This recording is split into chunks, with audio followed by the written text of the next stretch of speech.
In a 2012 study in the Journal of Prevention and Intervention in the Community, researchers found that a sizable minority of priests had sexual relationships, some with men and some with women, during their tenure, and 30% admitted to masturbation.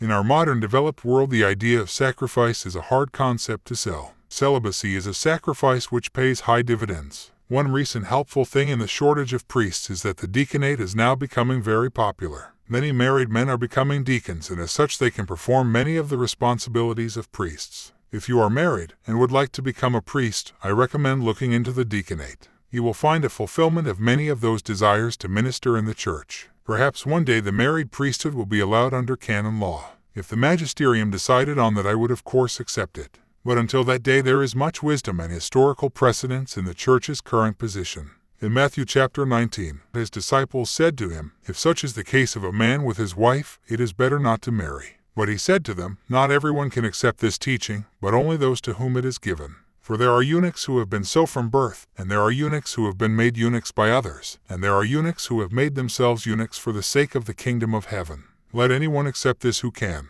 The Catholic priesthood, in a sense, fosters a psychosexual immaturity by imposing celibacy. Other research has suggested that more men would be interested in priesthood if celibacy became optional. With a shortage of priests looming, many tout eliminating the celibacy requirement as a possible solution. Mainline Protestants, whose preachers and ministers are allowed to marry, are also seeing their number of clergy plummeting.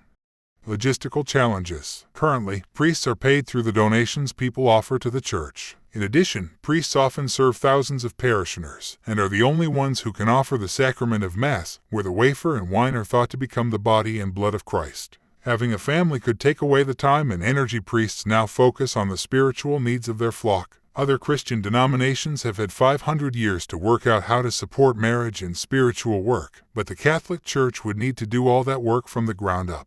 Despite the Catholic Church's long-standing prohibition on married men becoming priests, Pope Francis said he might consider making exceptions to ordain married men who are already heavily involved in the Roman Catholic Church in certain circumstances. The idea would be that they could work in rural areas that suffer from a shortage of clergy, according to his interview with a German newspaper. The chastity requirement is spelled out in the Church's Code of Canon Law as such. Clerics are obliged to observe perfect and perpetual continence for the sake of the kingdom of heaven, and therefore are bound to celibacy, which is a special gift of God by which sacred ministers can adhere more easily to Christ with an undivided heart and are able to dedicate themselves more freely to the service of God and humanity. Thank you so much for watching Christian Life YouTube channel. Make sure you subscribe to watch our daily content.